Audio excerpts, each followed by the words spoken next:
It was interesting because when you were called up, you sat in the reserves, and you get called into the first team dressing room. So you were walking in with Big Vinny, Gary Hamilton, all these boys, Mickey Collins. It was a nervy experience. So earliest memories of sort of breathing through Portadown, what can you remember? I honestly couldn't remember the debut. I think they said it was Bangor 2007. I remember the St Anna Cup games. I think I remember starting St Pat's away. It was a tough game. I think we got beat 3-0. I remember Keith Fahey playing.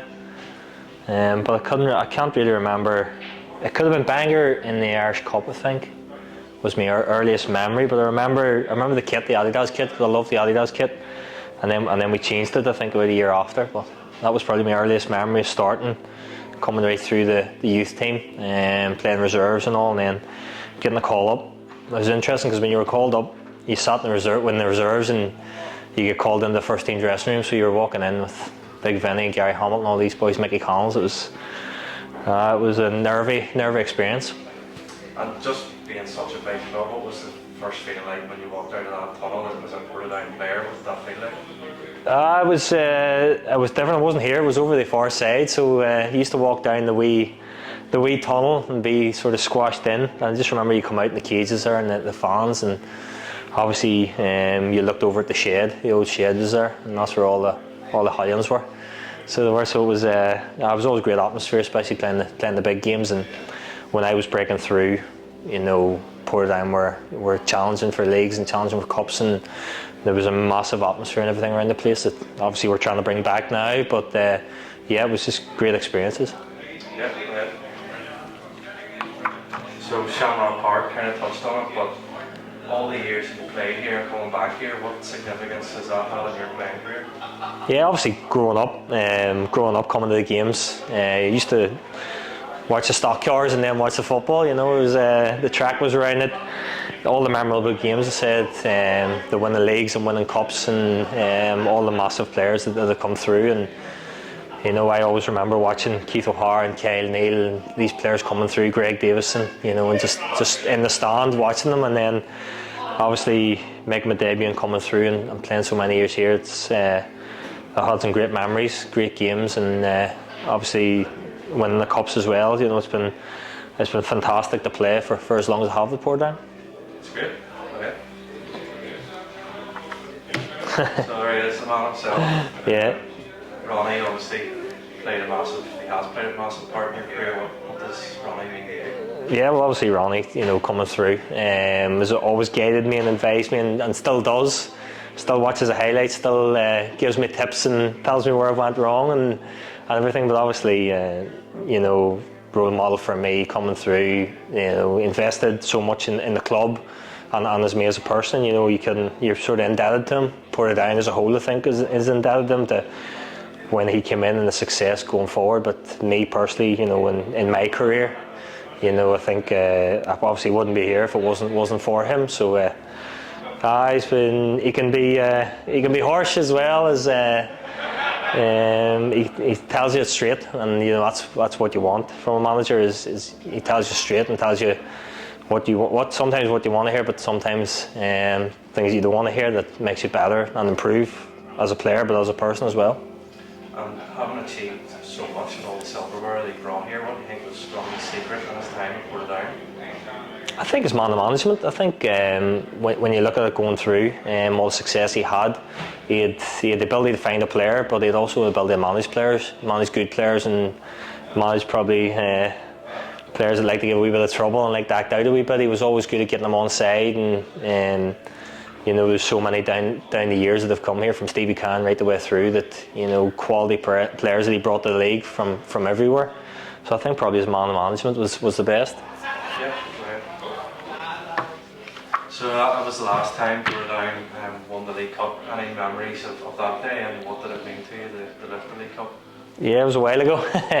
Just seeing the picture there, it was a great day. I remember the whole way through. Obviously getting relegated to the championship, and through the admin and starting there, and obviously we probably started well, the same as this year. We started well. I think we won 7-0 the first game in the championship, and then we ended up going a bit of a bad run, and then the cups were again our lifeline, probably the same as this year that we've done well in. I remember Andy Hunter's free kick against Cliftonville. You know, we smashed it in the top corner. I remember it used to be 2 legs, so you played 2 legs. I think we beat Linfield twice, and it might have been the quarter final, and then obviously we beat the Glens in the semi.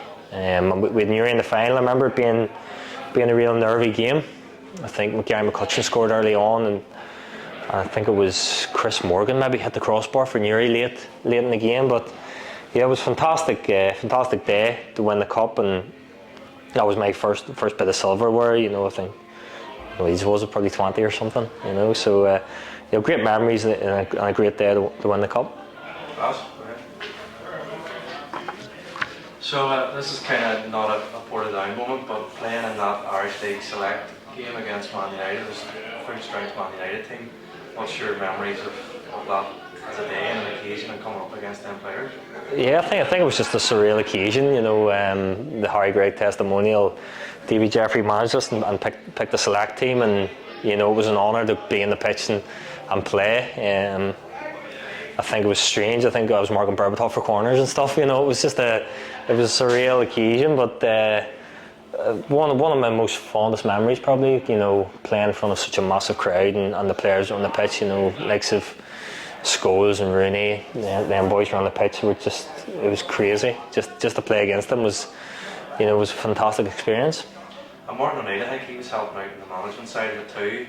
What was his sort of team talks like, and did he say anything to you that you sort of remember? Or? He didn't say much. Big Davy done the most of it. Big Davy didn't let him speak, so he did. Big Davy wanted us to go out and win it, so he did. That was his mentality. So no, Martin came in. He was great with us. You know, tell us to go out and enjoy it. I remember when we were doing handshakes before. I remember Harry Gregg saying to a few of us, you know, just get stuck into them. Don't worry about it, get stuck in them. So I would always, stay with me. So after leaving Portadown, you were at Glentoran, I think, for 3 seasons maybe. But reflecting on your time at the Glens, how do you look back at that?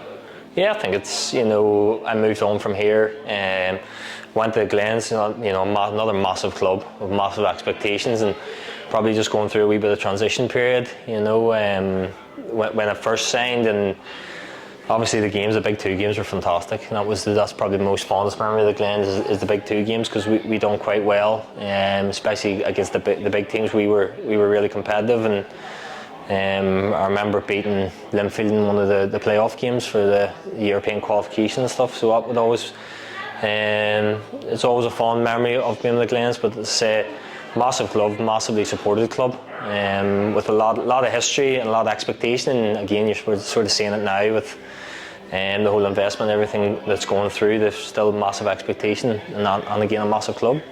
That's great.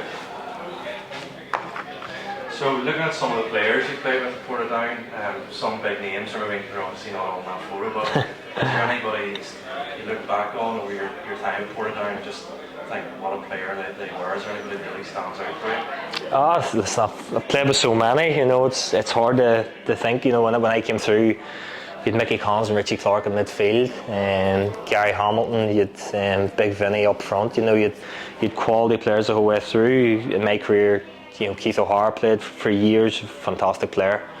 Again, coming through the likes of, you always think of your strikers, and the boys with real quality, like Gavin Braniff was just fantastic footballer. Really good Gary Twigg there. He could hardly move half the time, but he knew when that was, and he scored some massive goals. And you know, so many quality players, and I think that's what Ronnie did. He brought quality players into the team, and it was always a joy, because he always had people to pass to, and always people wanted the ball, so it made my job a lot easier. That's brilliant. Ballymena, so your most recent club before here, reflecting on your time at Ballymena, how do you look back on that time? Yeah, I really enjoyed Ballymena. Really great experience at Ballymena, the 3 years that I was there. And Big Davy was fantastic with me coming through, you know.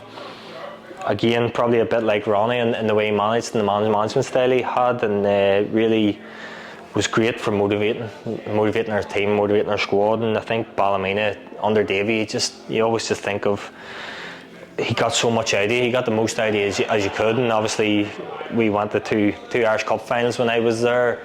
We had a lot of success under Big Davy. We just couldn't get the trophy, and I think that was probably, I think the Crusaders final, not last year, the year before, was the real one that would probably stick in the mind of the one that just got away from us. But no, really fond memories. A fantastic club. I couldn't speak highly enough of the club, the people around the club, and I really enjoyed my time there. Yep. So coming back to Portadown, why did you come back here, and how have you found your time so far being back? Yeah, I think when I was leaving Ballymena, Niall and Stephen Hines rang me and just had a chat about the club and what their vision was of the club and what they wanted from me and what they seen. And you know, as soon as I got the call, I just felt it was the right decision to come back and just try and help out as best I can. You know, I spent so many years here as a youth player coming through, and you know, I just thought the time was right to come back.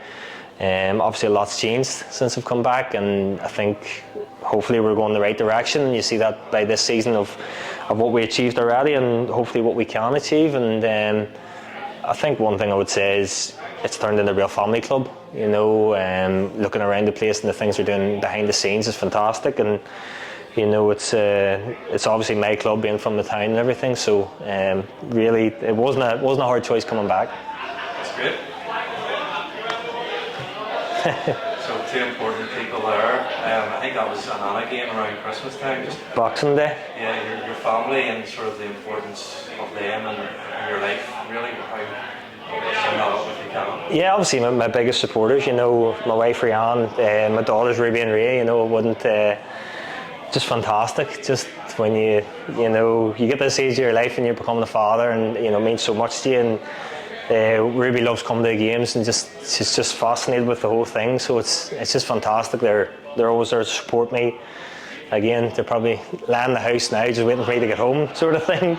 But I can't speak highly enough. You know, my wife, my kids, the sacrifice they make just for me to come here and to play, and you know, take their holidays at certain times of the year and missing dancing, different things, you know, they're doing. So yeah, don't be getting me emotional now. And then the last one. Last one. What would it mean to lift that again, and what's it going to mean to play in front of this crowd and be involved with Portadown in a game of this stature?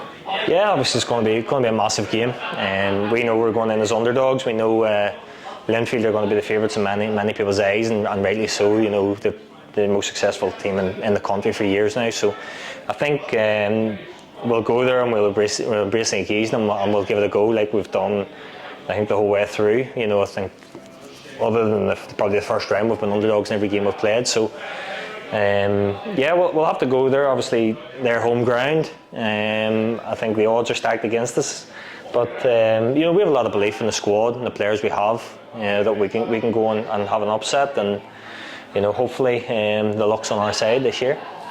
And finally, just being involved with the club for a long time, you know what this club means to the fans. What would you say to the fans to sort of encourage them to come out in their numbers and support Portadown in the final? I don't think I have to encourage them. You know, they're coming out in their droves every week, and it's fantastic. And I know the boys love it. And you know, here the new lads have just come in. That you know, they come and they're so passionate. The fans that they just want the players to come and do well. And you know, we know they'll be there in their thousands, and they'll try and be our 12th man as best they can. So hopefully we can do it for them, do it for the town, and you know, really do it for the club, and hopefully that can really push us on this season. Obviously the league's our main priority, but this cup run's been a fantastic distraction from it.